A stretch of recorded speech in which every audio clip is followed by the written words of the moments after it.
Hi, my name is Jeff. I'm an e-production student here at MATC. Now you might be asking yourself, what is e-production? Well, let me tell you, e-production is online content creation aimed for a quick, fast-paced audience. E-production uses a variety of film and camera equipment including DSLRs, prosumer cameras like the Canon XA10, the Sony NX Cam, GoPros, and a lot of other cool equipment. Sound intriguing? Well, let me show you what the e-production program has to offer.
You see something you liked?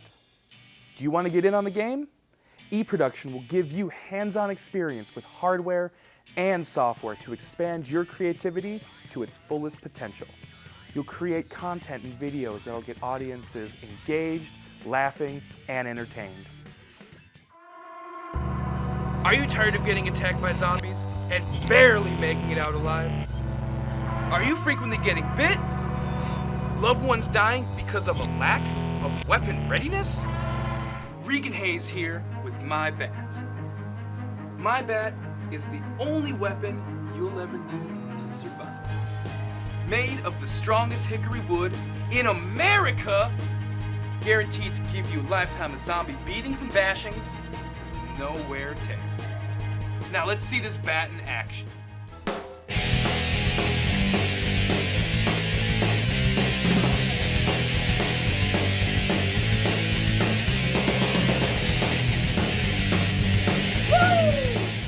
Finished with our super secret lacquer, My Bat stands up to the elements, has increased durability, is aerodynamic, and has that long-lasting defense you need.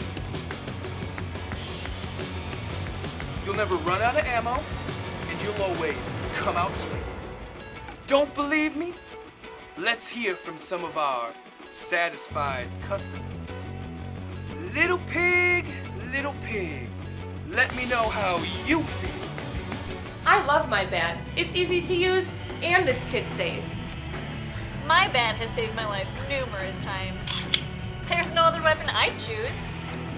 There are so many advantages. No reloading, no sharpening, it's easily accessible, and it really keeps the zombies at a distance. Just hit it and split it. My Bat is guaranteed to be the only weapon you need to survive. And did I mention you can get it customized? You want barbed wire? We'll toss it on. You want to put your stupid name on it? No problem. Hell, we'll even put on bells and whistles if that tickles your pickle. But wait, there's more. Buy now, and we'll toss in one of our specialty bats at no extra cost. The War Club. Eenie. My favorite, the Lucyville Slugger. Meanie. Bitin' Betsy. Miney.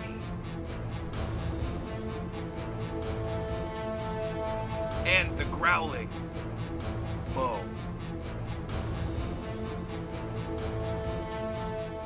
How many more loved ones need to die? What are you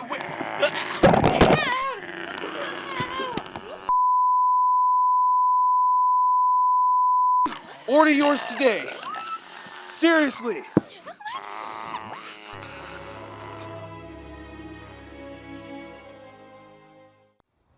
Growing up, my mom always said, I can live off the land, I can live off the land. I didn't know what she was talking about until I got older, went down south and went to school. And my mother had a beautiful garden. I was able to eat fresh out of the garden. Today we meet up with Dale. Dale is the founder of Club 1890 and the leader of the community garden. The goal of Club 1890 is to reach out to the younger crowd, to give them a sense of purpose, and to give back to the community. Focus of Club 1890 is to get more young people. You got to grow young people into ideas, so the idea is growing them into historically black colleges and universities that have an agricultural focus. These students have traveled to Tennessee State University. We're working on getting to my alma mater, the University of Arkansas at Pine Bluff. We just want to make sure that they have some training in agriculture so that when they matriculate to college, that they will know what agriculture is. They will know that they can have careers in agriculture and they can make quality money. Dale took us through some of his work, such as composting and what it is. Compost is just recycling of materials that we use every day, organic materials that we use every day.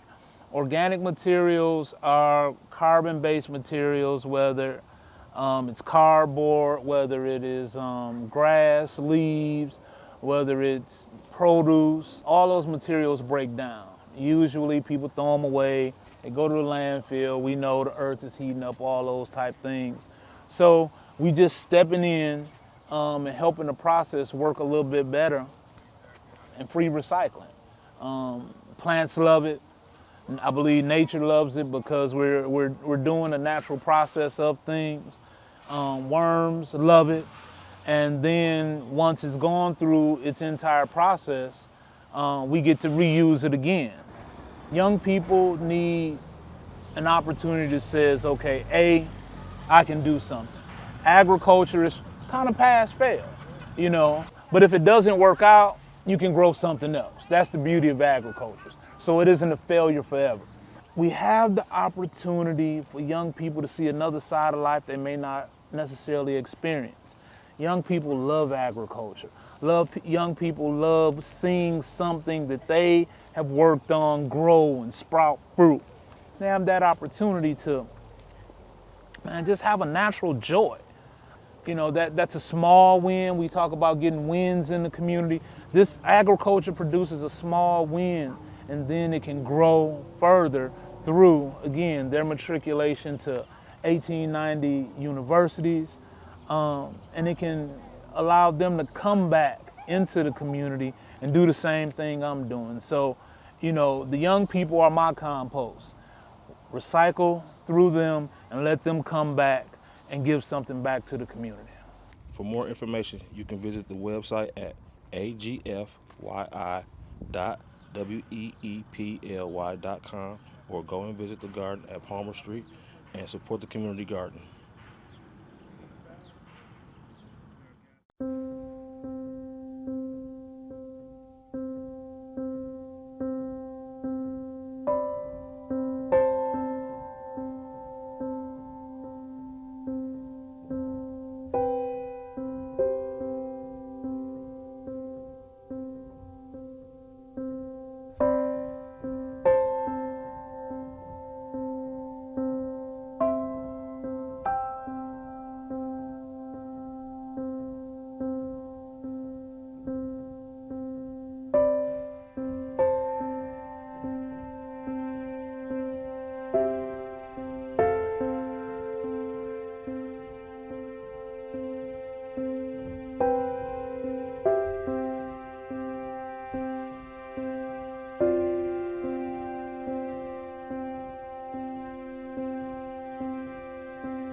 Hi, I'm Katie Daly. I am the co-owner and creative director of Big White Yeti. Back in 2012, I took 5 days off from work but didn't go anywhere. And by like the second or third day, I was like crawling up the walls bored. So I went on Pinterest of all things, and I found a picture and a recipe for making emergency soy candles in mason jars. And I was like, that's cool. I probably could make a candle. I like candles. Let's figure this out. I tinkered and I played around with it, and I ended up making 2 candles, and they worked. And from there, I just kind of fell down the rabbit hole of there has to be better wax out there. There has to be better fragrance. Am I using the right kind of wick? So about 3 or 4 months after we made our first candle, we set up our Etsy store.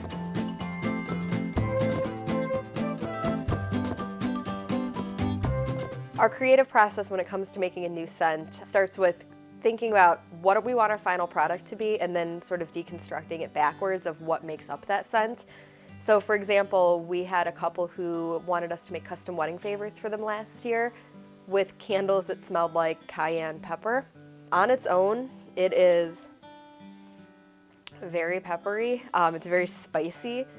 So what we ended up doing was actually blending it with Satsuma orange, and this acted as the top note for that particular fragrance. It added a little bit of sweetness, it added some brightness, and it really toned down that pepper smell while still leaving a bit of heat in the final product, and ended up pretty cool.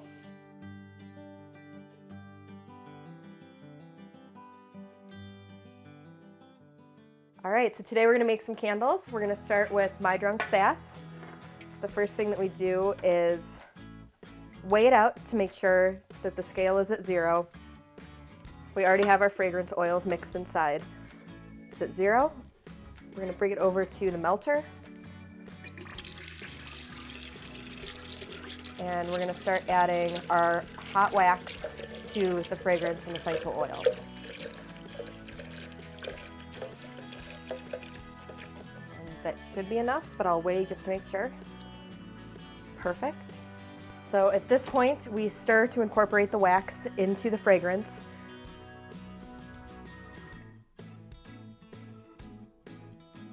All right, so now we're at the point where the wax is ready to be poured into the vessels. And this is truly the hand pouring part of our process, where every single candle gets poured just like this. In the Milwaukee area, we do delivery for nearly every one of our retailers, and I think it's super important for us to be able to go in and talk to the shop owners, see other people in the store shopping and being like, hey, we made that, isn't that cool? To me, it's just as important to be out there selling our product to sell our product as it is to interact with people who buy our product. Big White Yeti has radically affected our lives. Probably the most visible is where we are right now. We are in our house, which literally would not be here if it wasn't for the business. I think running a business with your significant other is probably one of the most challenging things you can do. And the fact that we do it well and we haven't killed each other yet is a really strong testament to who we are and where we're gonna go as a couple. This business has made me realize just what's possible. I mean, we started this on our stove in our apartment, and now we are in 53 retail stores around the country. And that was just done through the 2 of us. And I think that it makes me really proud to know what's capable when you put your minds together and want to do something cool together. And I do think there is a lot of room for us to grow into different spaces over the next couple of years. Specifically, we consider ourselves a home scenting company. Well, with that comes room sprays, like body sprays. There's a lot of similar product types that we could expand into. And once we get to a point where we have that latitude to grow, there's definitely new things that Big White Yeti will be making.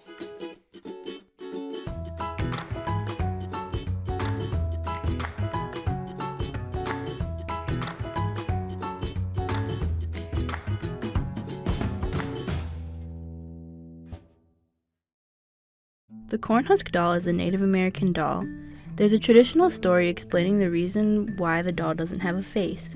I haven't made a Cornhusk doll in years, so I'm attending a class at the Southeastern United Tribal Services to relearn how to make them.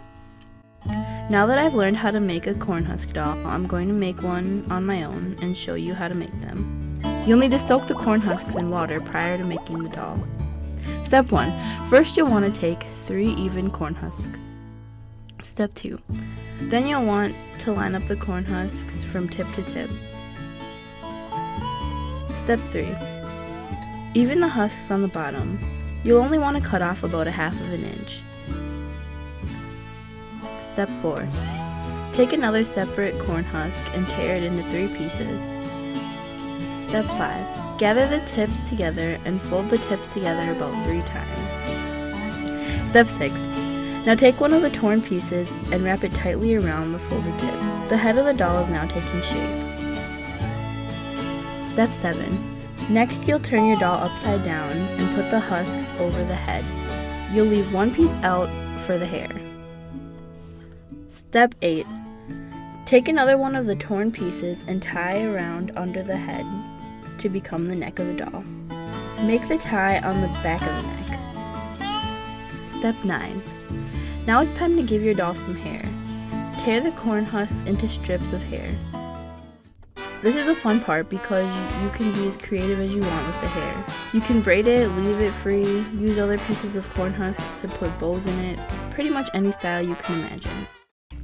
If the doll's hair starts to dry, you can easily just dip it in the water to re-wet it. Step 10. Now it's time to give your doll some arms. Take that other piece of corn husk and roll it up. Cut off some extra so that the arm will be the right length. Now use thin pieces of corn husks to tie around each end of the arms to hold in place. You can go ahead and cut off the extra. I waited until the end to do this step.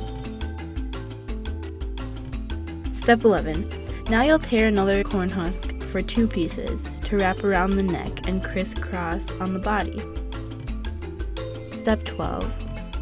Now you'll take another piece of corn husk to wrap around the body and tie in the back. Step 13. Now you'll need to take 2 big husks to make the skirt. You'll flip the doll upside down and put the skirt on the doll upside down. You'll take a piece of corn husk and tie the skirt together. Then you'll flip the skirt over and cut the bottom to even out the skirt. Next you'll wrap another piece of corn husk around the waist to hold the skirt in place. Lastly, you can tie the arms in front to shape them. When the doll is dry, you can take the ties off and the arms will stay in place. And now you have the finished doll.